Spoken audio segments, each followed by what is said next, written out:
Komünist Gündem'in bu haftaki bölümünden hepinize merhaba.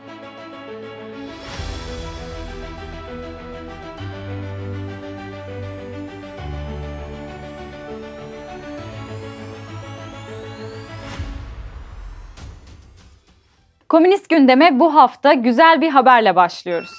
Seçme ve seçilme hakkının gaspına karşı Saraçhane'de yapılan eylemlere katıldığı için tutuklanan, aralarında TKP İstanbul İl Başkanı Ahmet Dincel ve PM üyesi Arda Hacı Yusufoğlu'nun bulunduğu 7 parti üyesi tahliye edildi.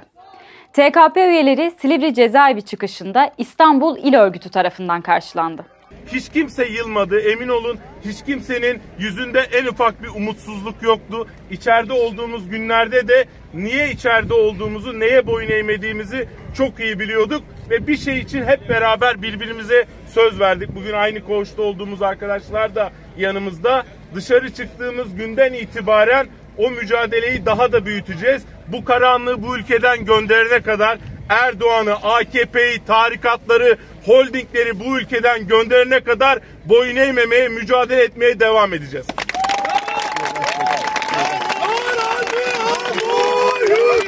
Eğmeyeceğiz. Karanlığa boyun eğmeyeceğiz.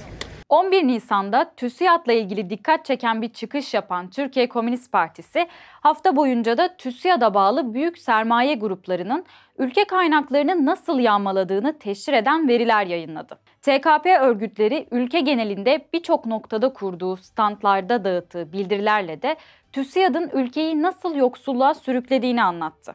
TKP tarafından yapılan açıklamada Kenan Evren'den Özal'a, Demirel'den Çiller'e, Erdoğan'a kadar hep kazandınız denilerek büyük şirketlerin her dönemde büyüdüğü özelleştirmelerle halkın zenginliklerinin yağmalandığı vurgulandı.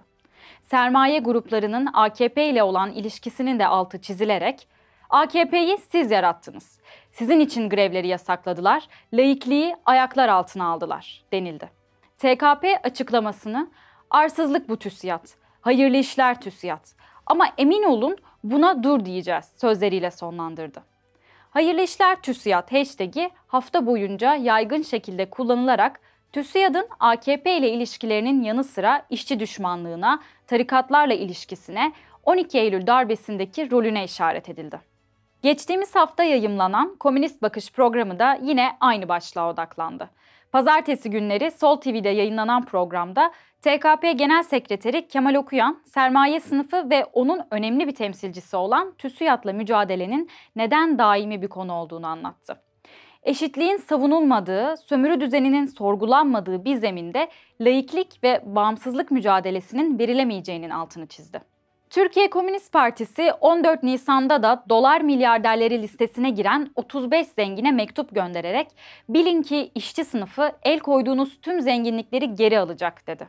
Ankara'da yapılan eylemde konuşan TKP Merkez Komitesi üyesi Ali Ufuk Arıkan, bugün birçok emekçinin 22 bin lira asgari ücretle geçinmeye çalıştığını, yıllarca bu ülke için çalışan emeklilerin sadece 14 bin lira maaş aldığını hatırlattı. Emin Akçı'yı hatırlıyor musunuz dostlar? 2 çocuğunu ısıtmak için kurutma makinesi kullanan anneyi hatırlıyor musunuz? Onun için buradayız, onun sözü için buradayız. Bugün bu 35 patrona bu ülkede öldürdüğünüz çocuklar, bu ülkede öldürdüğünüz kadınlar, bu ülkede öldürdüğünüz emekçiler için buradayız. Bir çift sözümüz, bir çift lafımız var, onların sözünü söylemek için buradayız. Katil AKP, katil TÜSİAD. Türkiye Komünist Partisi Voice of TKP, TKP'nin Sesi adlı aylık İngilizce yayınıyla uluslararası alana seslenmeye başladı. Nisan sayısıyla yayın hayatına başlayan dergi, her ayın ortasında dünya komünist ve işçi partilerinin yanı sıra dünyanın dört bir yanından komünistler, işçi sınıfı safında yer alan aydınlar ve TKP dostlarıyla buluşmaya devam edecek. TKP'nin siyasi ve ideolojik üretimini uluslararası alana daha sistematik biçimde taşıma arayışının bir ürünü olarak tanımlanan bu dijital yayın, her sayısında TKP Genel Sekreteri Kemal Okuyan'ın bir makalesine, uluslararası ve Türkiye'ye dair analiz ve verilere, ayrıca TKP'den güncel haberlere yer verecek. Yayına TKP'nin internet sitesinin İngilizce bölümünden erişilebiliyor. TKP Genel Sekreteri Kemal Okuyan ve THTM kurucu üyesi gazeteci Barış Terkoğlu, geçtiğimiz hafta sonu Amsterdam'da Savaşın Gölgesinde Yaşam, Dünya ve Türkiye başlıklı etkinlikte konuştu. THTM'nin ve Nazım Hikmet Kültür Merkezi Hollanda'nın TKP Hollanda örgütünün katkısıyla düzenlediği etkinlikte Türkiye'deki son protestolar ve çözüm süreci gibi güncel başlıklar ele alındı. Barış Terkoğlu, toplumsal isyanın daha eşitlikçi bir cumhuriyet hedefiyle buluşması gerektiğini belirtirken, Kemal Okuyan, gençliğin yoksulluk ve gelecek kaygısıyla sokağa çıktığını vurguladı. AKP karşıtı eylemlerle emek hareketini buluşturmanın önemine dikkat çekildi.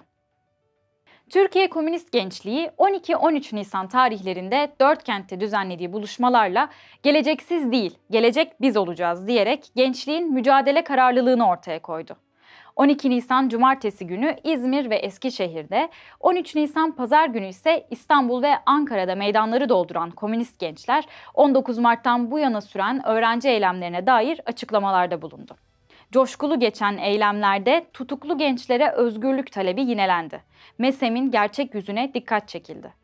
İstanbul Galata'da yapılan eylemde söz alan TKP Merkez Komite üyesi Berkay Kemal Önoğlu, gençliğin kalıcı örgütlenmeler inşa etmesinin önemine değindi. Bu memleket bizim, tarikata, holdinge bırakmayız. Öğrencilerin eylemleri geçtiğimiz hafta yurt dışında da devam etti. Türkiye Komünist Gençliği'nin parçası olduğu Münih Öğrenci Birliği'nin çağrısıyla Münih Üniversitesi önünde toplanan gençler, Türkiye'deki protestolarla ve tutuklu öğrencilerle dayanışma amacıyla bir yürüyüş yaptı. "Boyun eğme, memlekete sahip çık" pankartıyla yapılan yürüyüşün ardından okunan açıklamada, gençlerin AKP iktidarına ve geleceksizliğe boyun eğmediği için tutuklandığı vurgulandı ve tutuklu öğrencilerin derhal serbest bırakılması talep edildi. İstanbul Teknik Üniversitesi Ayaz Ağa yerleşkesinde düzenlenen kariyer günlerinde öğrenciler üniversitelerdeki piyasalaşmaya karşı seslerini yükseltmek için etkinlik alanında toplandı. Öğrencilerin haklarının hatırlatıldığı eylemde Türkiye Komünist Gençliği bilimsel eğitim hakkı için "Üniversiteler bizimdir" sloganını büyütmeye çağırdı.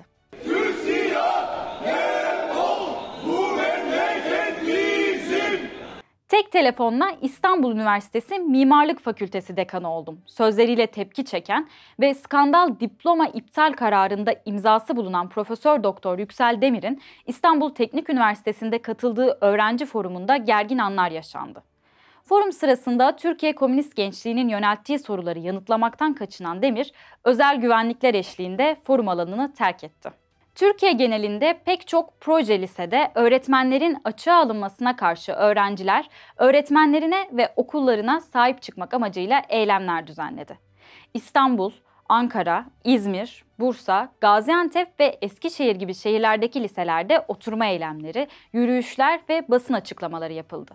"Boyun eğme, hocama dokunma, örgütlü öğrenci boyun eğmez" ve "liseler bizim, yobazlara vermeyiz" gibi sloganların öne çıktığı eylemlerde öğrenciler tarikatlaşmaya, MESEM uygulamalarına ve öğretmen kıyımlarına karşı birlikte mücadele çağrısı yaptı.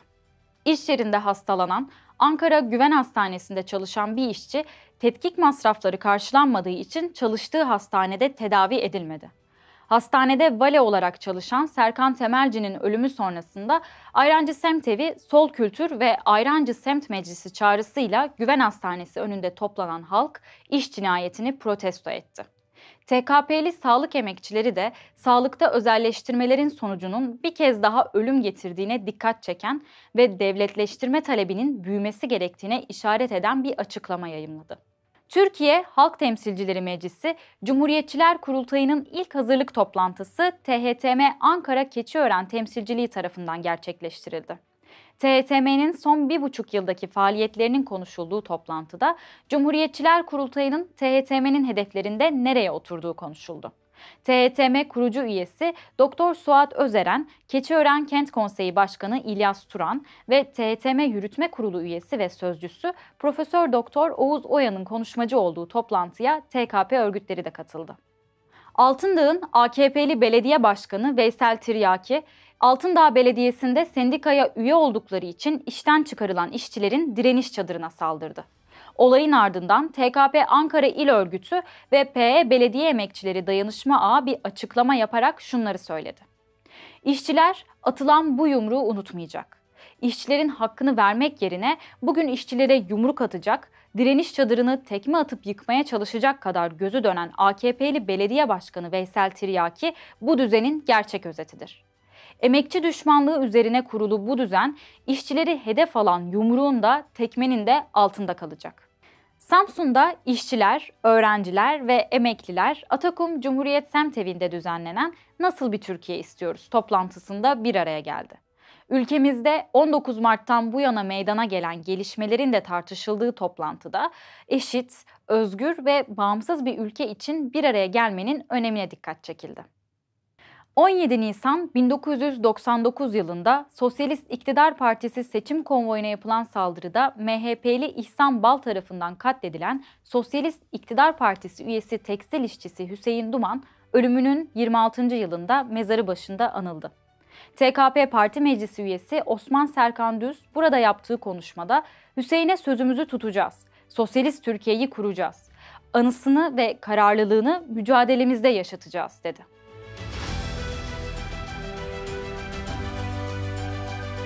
TKP Genel Sekreteri Kemal Okuyan, TKP'nin TÜSİAD çıkışına gelen eleştirilere X hesabı üzerinden yanıt verdi.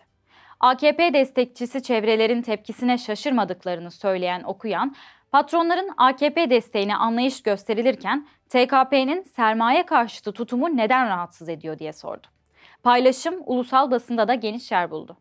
Türkiye Komünist Partisi Genel Sekreteri Kemal Okuyan, 12 Punto YouTube kanalında dünyadaki ve Türkiye'deki siyasi gelişmeleri değerlendirerek AKP iktidarının ancak güçlü bir cumhuriyetçi toplumsal birikimle aşılabileceğini vurguladı. Suriye'de HTŞ'nin kalıcı bir yönetim kuramayacağını, bu yapının sadece kısa vadeli çıkarlar için kullanıldığını ifade eden Okuyan, HTŞ'nin Arap Alevilere yönelik katliamlarının Suriye'nin parçalanma sürecini hızlandırdığını söyledi. Ayrılmak istediği erkek arkadaşı tarafından katledilen 27 yaşındaki Sinem Çeşim için sokağa çıkan Kartal Kadın Dayanışma Komiteleri, onların sokakları güvensizse biz birbirimize güveneceğiz açıklamasını yaptı. Çok sayıda kadının katıldığı eylemde sık sık "Düzeniniz batsın, kadınlar yaşasın" ve "Sinem'in hesabı sorulacak" sloganları atıldı. Değerli Komünist Gündem izleyicileri, bu haftaki yayınımızı bir kitap önerisiyle bitirelim istedik. TKP Genel Sekreteri Kemal Okuyan'la Kırmızı Kedi Yayınevi kurucusu Haluk Hepko'nun yaptığı kapsamlı söyleşiden oluşan Cumhuriyet ve Komünistler kitabı çıktı. TKP'nin son kongresinde duyurduğu "CHP ve DEM'den uzaklaşamamış Türkiye soluyla ilişkimizi kesiyoruz" çıkışının ardından gelen bu kitap, sol ve cumhuriyetçi kesimler arasında yeniden şekillenen ilişkileri, ezberlerin sorgulandığı bir çerçevede ele alıyor. Kırmızı Kedi Yayınevi tarafından yayımlanan bu çalışma, güncel tartışmalara odaklanan önemli bir metin olarak öne çıkıyor. İyi haftalar.